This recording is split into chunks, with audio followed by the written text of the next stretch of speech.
Now live, this is Football at 4. 1:40 to go in the second quarter. Second down and 8 for the Eagles. After picking up Mahomes, shotgun snap to Hurts, left tackle block, line right throw, caught on the 5. A.J. Brown hits the pylon far side. Touchdown, Philadelphia! They're destroying the Chiefs. A 12-yard touchdown run. They cash in on the Mahomes interception. They've done it twice. As heard on 97.3 ESPN, Kevin Harlan. I mean, he had an epic night last night. They're destroying the Chiefs. I mean, he was just so good in that game last night. Kevin Harlan on the call for Westwood One. And, yes, he was right. They destroyed the Chiefs. Let's bring in Geoff Mosher from the Inside the Birds podcast at InsideTheBirds.com. And he joins us now on the Sports Bash Monday. And, Moshe, we spent all week together in New Orleans, and I don't know that we had any scenario that we saw a dismantling of the Chiefs. We saw ways to win, close games, shootouts, maybe a defensive struggle. Dismantling, I don't know that crossed anybody's mind. No, Mike, I mean, we spoke to so many people, and the majority of people we spoke to, no matter what position they held in the NFL, they acknowledged that the Eagles were the better 53 and the better overall team, but still felt that the combination of Andy Reid and Patrick Mahomes and Steve Spagnuolo and all that they've accomplished over the last few years would figure out a way to compensate for the talent discrepancy between the Chiefs and the Eagles. But I will say, you may remember, Jason Avant sat down with us on Radio Row, I believe it was Thursday, and he did say that he sees the game two ways. One, a close game. If it's a close game, he said he could see the Chiefs pulling it out. But he did say if it gets lopsided, it would be the Eagles that won in a lopsided manner. And I don't know that I heard that from a lot of people. So kudos to Jason Avant for sitting down with us and making that sort of crystal ball proclamation, because it turned out to be absolutely true that a one-sided game absolutely favored the Eagles for the reasons that we all spoke about and he talked about, that matchup of the offensive line versus the Eagles' defensive line. Well, many people thought the Chiefs had a shot or would win the game because of coach and quarterback. What happened to coach and what happened to quarterback? Yeah. Well, you know, the Eagles have a pretty good coach, too, on their side, a couple of them.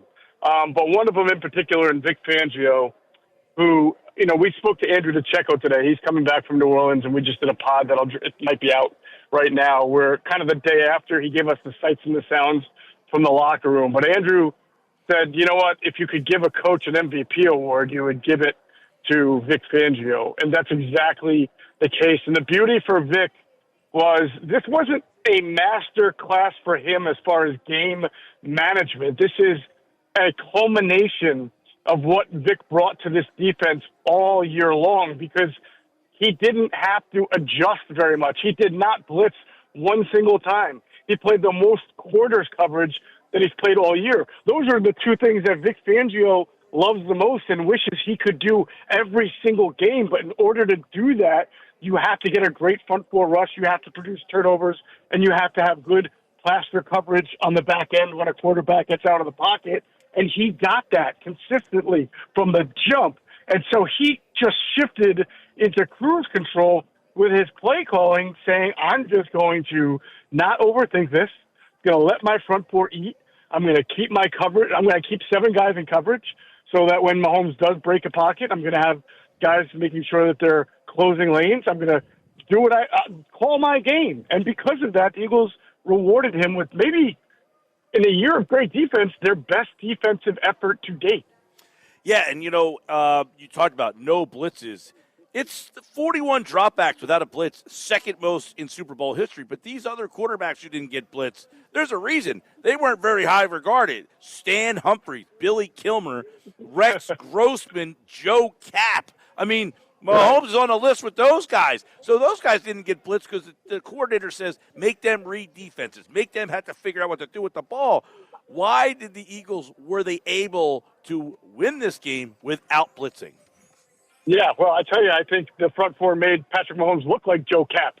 I joked on today's podcast that they turned Patrick Mahomes into Daniel Jones. And I think what was pretty clear, I'm curious to see if you felt this way as well.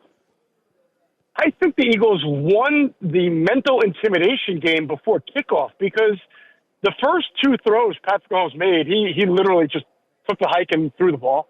And then I felt like he started to feel the presence of pressure even before it was there upon him. And he started to get antsy and try to climb the pocket. And there were times where he patted the ball once or twice instead of getting it out in 2.67.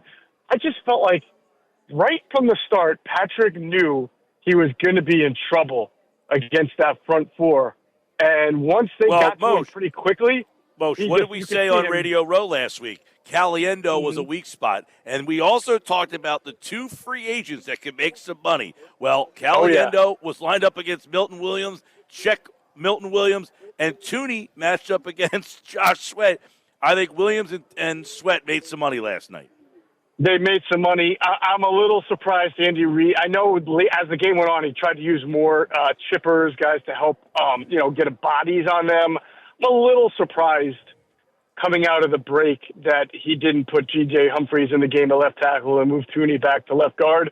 Maybe he felt that would have been too much, what's the word? Disrhythm for the whole offensive line and the quarterback. You practice for 2 weeks a certain way.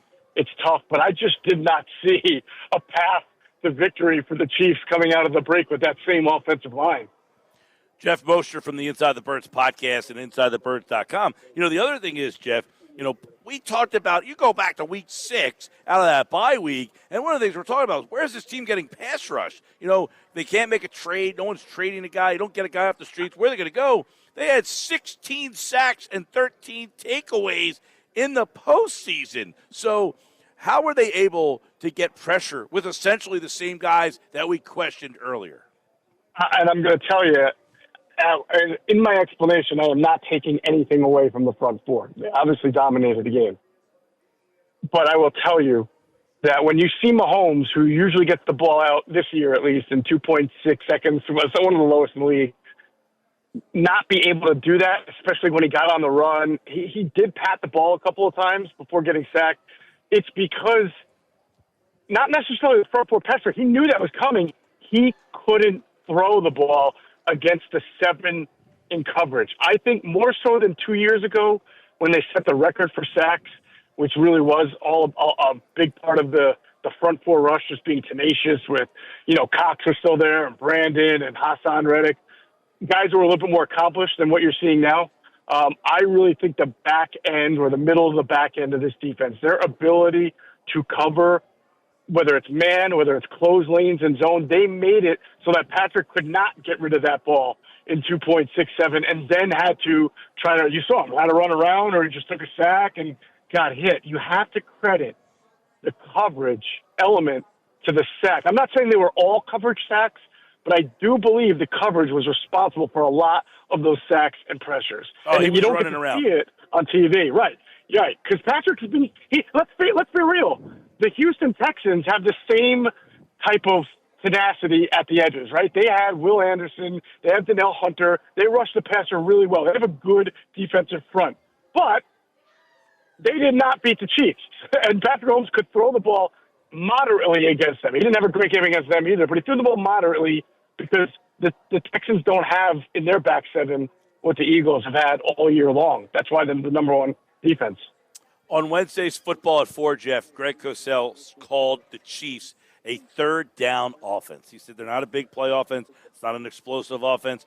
They're a third down offense. They failed miserably in that role last night, and it really was right from the jump, right? They could not convert early, and that set the tone, as you kind of said. And I think the Eagles' pressure, as you kind of hinted at, Mahomes just felt my offensive line cannot protect me.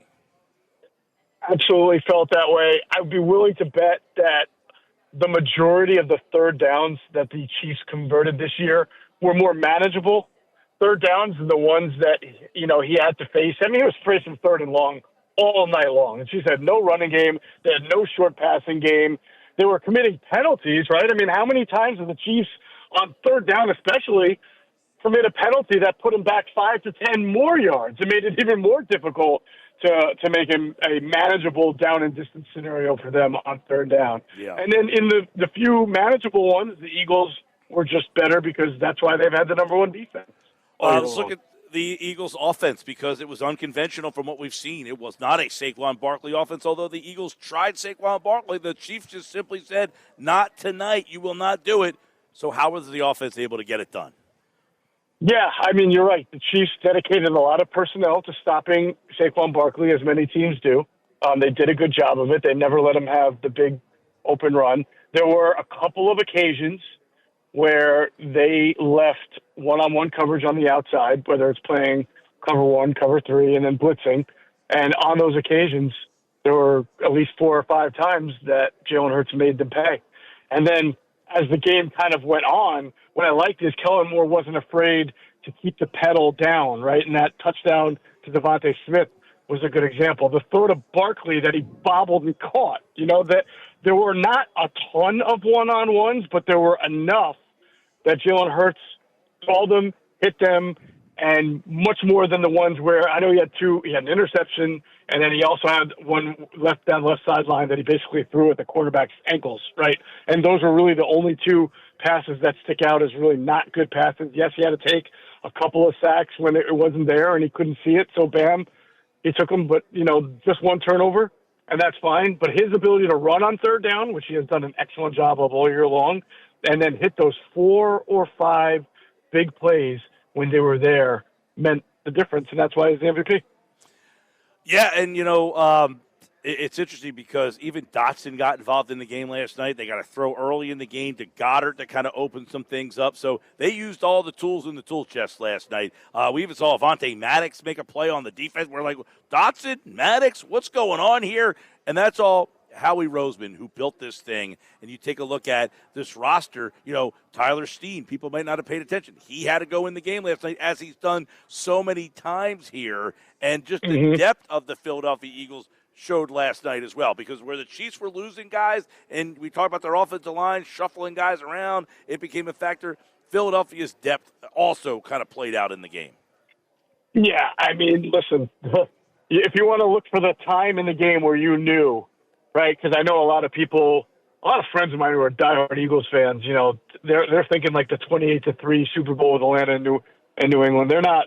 It's third quarter, and they're still not giving the game up. But when Avonte Maddox comes in and breaks up that little speed out that they throw, I think, to Hopkins on third down, to me, in my mind, that's it. Like, that's the depth certificate. You can't take advantage of the guy who, in the first 4 weeks of the season, everybody was throwing at, right? Like, he gets in the game, he's cold, and he breaks up a pass. That's when you know that it's just not happening for you if you're Kansas City. And yes, it shows the depth, because I think there are a lot of teams that might be on their second or third, nickel corner and might not make that kind of a play. Yeah, and I know Roseman obviously is getting plenty of accolades, as he should. He's got some interesting decisions to make this offseason. We'll get more into that with Geoff on Wednesday's show, because they do have some very big free agent decisions. But it's key, because, okay, you won a Super Bowl a couple years ago. You got to a Super Bowl. Now you've won another one. Now you have a chance to put this franchise on, like, that next pedestal where you are mentioned with the elites, right? I mean, this is where this team is now going. We were just talking about this before you came on, Geoff.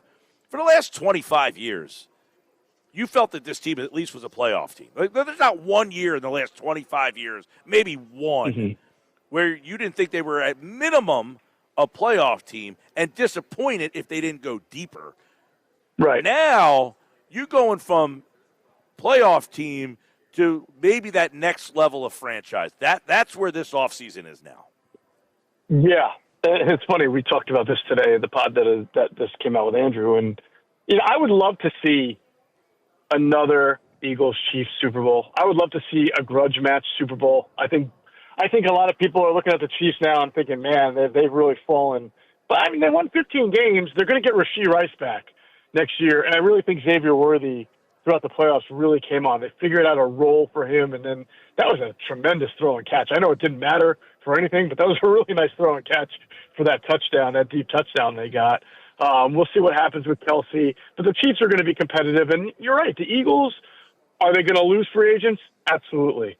Will they have to rely on some draft picks and some added free agents, value one-year free agents? Sure. But when the lines come out next year, the odds makers, it's going to be Eagles, Lions, maybe Packers, perhaps Washington.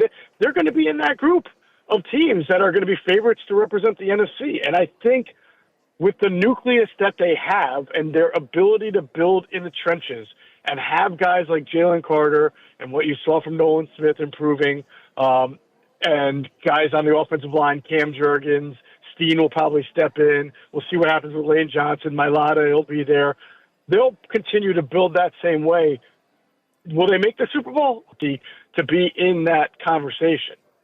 No doubt. And one of the reasons is coach and quarterback. So let's transition over to them. Let's start with Jalen Hurts, MVP, remarkable. I was talking to Hunter Brody earlier this morning, and we were texting back and forth because he was on the air with me when they drafted Hurts. He was way against it, and I understood it a little bit more, but my reasoning is not what ended up happening. I didn't think it was to take over the team.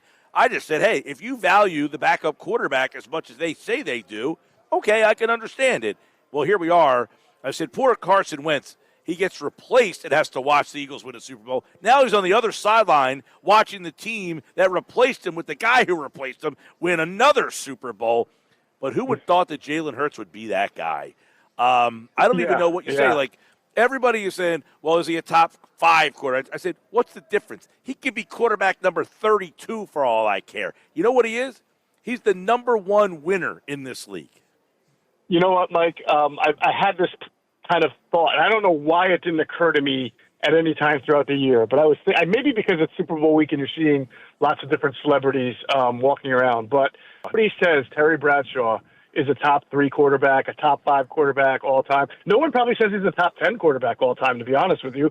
But he's got 4 Super Bowl rings, and I think two MVPs. I know he has at least one, MVP of the Super Bowl, despite the fact that he was not Mr. Perfect quarterback, and he had great running game and great defense and best 53 for that 70s Steelers, right, around him. If that's what Jalen Hurts is, who cares? That's great. Okay, so you may never go down in history as the greatest to ever play the position or the second or third or fourth. But if you've been to multiple Super Bowls and you've won at least 1, maybe 2, who knows how more, no one cares, right? Like, it's just, you're an immortal. You're an all-time great. You'll still be in the Hall of Fame because I think Bradshaw is in the Hall of Fame, if I'm not mistaken. He should be. He's got 4 rings, right? But that's my point. Is like it all that stuff is just hot air. Let the big networks argue about it. It doesn't matter. What you know is you can go to a Super Bowl and you can win a Super Bowl with Jalen Hurts as your quarterback. And if you keep, as long as you are building a good enough 53, so you don't have to put it all on him all the time. So and that's fine. That's Terry Bradshaw, and everybody's fine with it. And it's a great life if you're Terry, right? Well, listen, you're right, and you just said it. Your margin of error is so much greater because I don't need my quarterback to be the reason I win every single week. And I know a guy like Mahomes is the reason they win almost every single week, and that's great. But the Eagles say, look, I don't need to ask this guy to win 15 games for me. He might win 4, and this guy might win 8, and that guy might win 3, and that's why we're better than you. We have more ways to win. We have more paths to victory, and that takes us to the guy who led him to victory, and Nick Sirianni. I want to get your take on, he's polarizing. People either think he's a complete idiot, they don't like him. He's won a Super Bowl. He's been to 2 Super Bowls. You can now say, I don't know where you put Hurts. Maybe he's the greatest quarterback in the history of the franchise. Great. Nick Sirianni, Dick Vermeil, Andy Reid, Doug Peterson has won one. Does he supplant all of those guys now?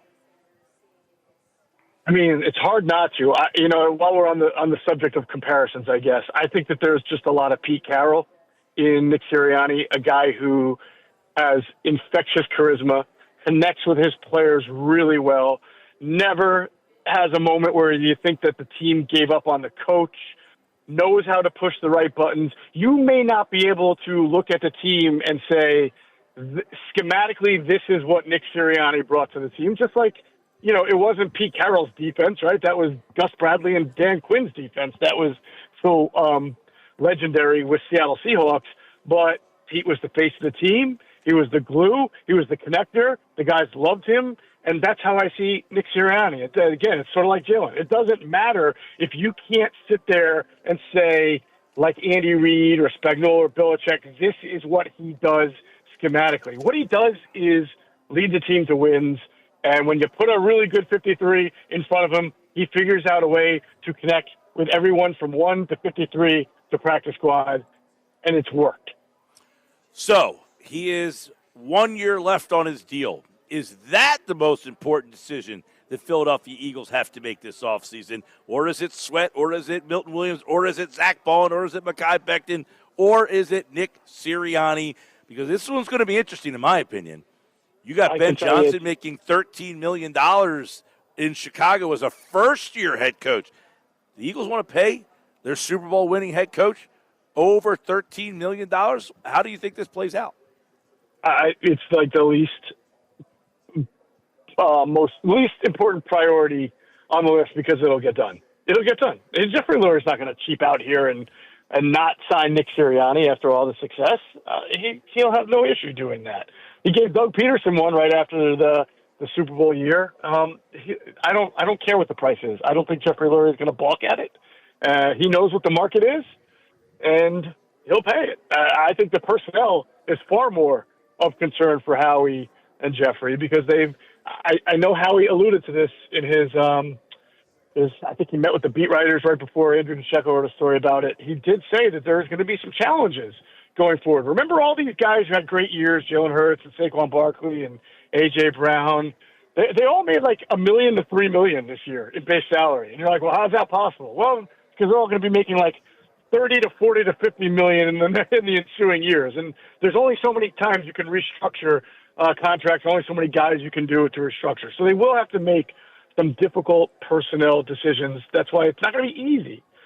They've manipulated the cap in a way that other teams don't to give them these opportunities, but it also probably makes it a little bit harder than maybe some other teams to try to go to 3 or 4 straight Super Bowls because you'll have to make difficult decisions on players who are still probably playing well. I mean, remember, they had to let Javon Hargrave go, even though he was playing well a couple of years ago, and I can't imagine a world for them where Mekhi Becton, Zach Bond, Milton Williams, all 3 of those guys, Isaiah Rodgers, and Josh Sweat are all back next year. It's just not. By the way, there's 2 other guys. 2 other guys. Darius Slay was at his last game in the NFL, and Brandon Graham. Yeah. Now, that would help them save money, actually. But the point is they have difficult decisions to make. And as much as we like to think of it as a money tree, it's not. There is a cap. Some smart aleck always says to me, it's not a problem. The Eagles are always under the cap. Thank you. I know that they have to be under the cap. It's sort of the NFL, law. They don't have a choice. But how you get there, right? It's how you get there and the decisions you have to make along the way. And we've seen them after winning Super Bowls twice, sort of try to be competitive but make tough decisions. And sometimes it's not worked out. So we'll see what Howie has got up his sleeve for this one. Football at 4. Geoff Mosher here on the Sports Bash, powered by the Inside the Birds podcast, brought to you by Bet365. Mosh, good Mosher Monday, good football at 4, and we'll take a look at everything that leads up to this offseason now. Can they make it back-to-back? That's the next one to become a truly, truly great Super Bowl organization. We'll talk about that on Wednesday. Thanks, man. You got it, brother.